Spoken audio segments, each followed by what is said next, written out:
made the software is by the definition the expert in how that software works. And finally, they can administer that software, which basically is tracking and policing licenses. With open source, you can do all of those things better. You can change the individual components of the software to work better together. You can do programming to extend the software for the customer. You can help them to integrate and fix errors in the software in their time frame and not the time frame of the company that produced it.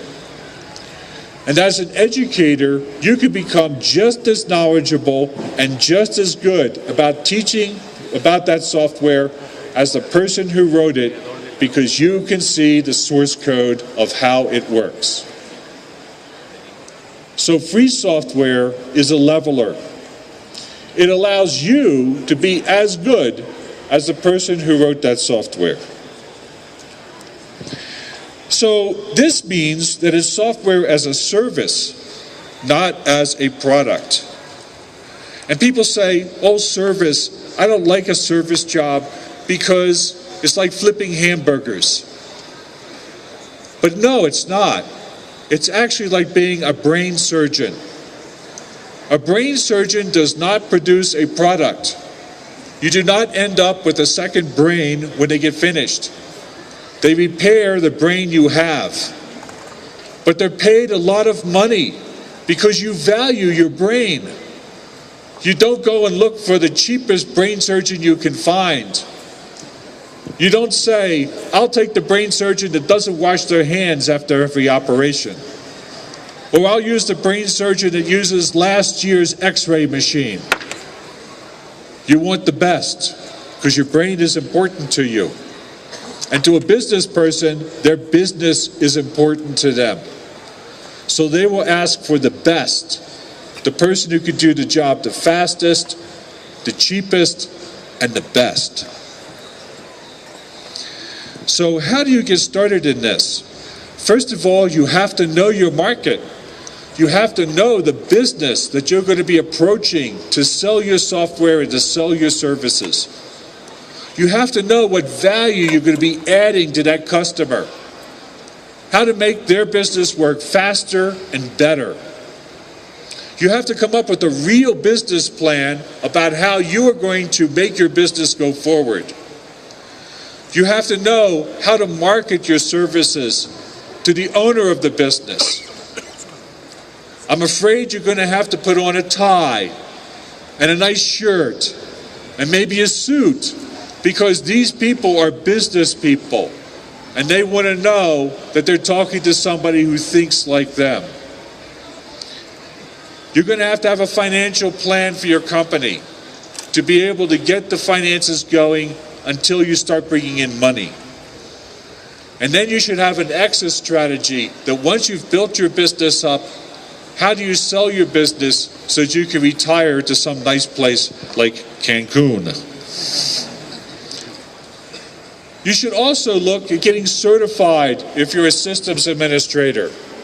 Certification is not just about getting a piece of paper. It's about looking to see what skills you need to be a good systems administrator and learning that information so that you have that knowledge when you need it. Linux Professional Institute has been going on for over 10 years. They have a very low-cost certification that anybody can study by themselves. You should go to their website, www.lpi.org, and check them out. Now, in Rio de Janeiro, there was a small company who was investigating pharmaceuticals and the Brazilian rainforest. And the software that they needed was proprietary software that was very expensive, but only available in English. All of them spoke Portuguese. And so the value of this very expensive software to them was zero. They went to an open source person and said, please, could you help us create this software in using open source that would prompt in Portuguese? And the person said yes. And by using pieces of open source like Postgres and OpenGIS and GNU Plot, he was able to put together a solution in 3 months for a total cost of $380,000 US. So he was paid over $100,000 a month as a programmer.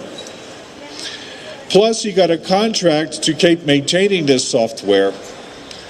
And the little company saved over $4 million US and got software which prompted in Portuguese. The value of this software to them was not $4 million. It was not $380,000. It was almost infinite, because without this software, they could not do their job. And so the value of their software to them was infinite. You have to understand the difference between cost and value. Supercomputers. The world's largest supercomputer in the world runs Linux. The world's second largest supercomputer runs Linux. The world's third largest supercomputer, called Columbia, which has 10,240 processors, runs Linux. The same Linux operating system that I'm running here in my notebook. It produces the needs for jobs for people who know how to program these systems. To solve what types of problems? Prospecting for resources such as oil or gems or other things. Image rendering, the making of movies. Image recognition, to be able to do geological and graphical resource management. Financial applications. This type of supercomputing power would be necessary for Mexico in order to be able to do the engineering simulations which you need to be able to do manufacturing and develop new products. By using Linux, you can do this. How many of you saw the movie Shrek?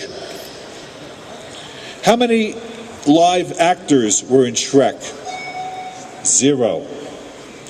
How many of you saw the movie Big Buck Bunny? How many voices were in that movie? 0.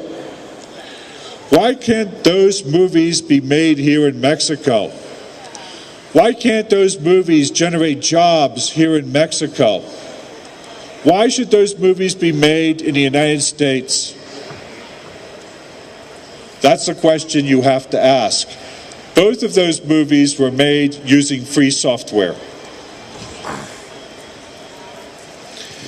We go from the very large to the very small, embedded systems. The types of systems that go into new refrigerators, new microwave ovens. The most used operating system in developing new embedded systems is Linux. Why? Because it uses different types of CPUs. It's multi-user, it's secure, it's stable, and it's royalty-free. So if you're going to make 100,000 TV sets, you don't want to have to pay $1 a piece just to use the operating system. Here's other different embedded systems that use Linux, including a watch. Why shouldn't you be giving these type of systems to your university students? Allow your university students to come up with ideas for new products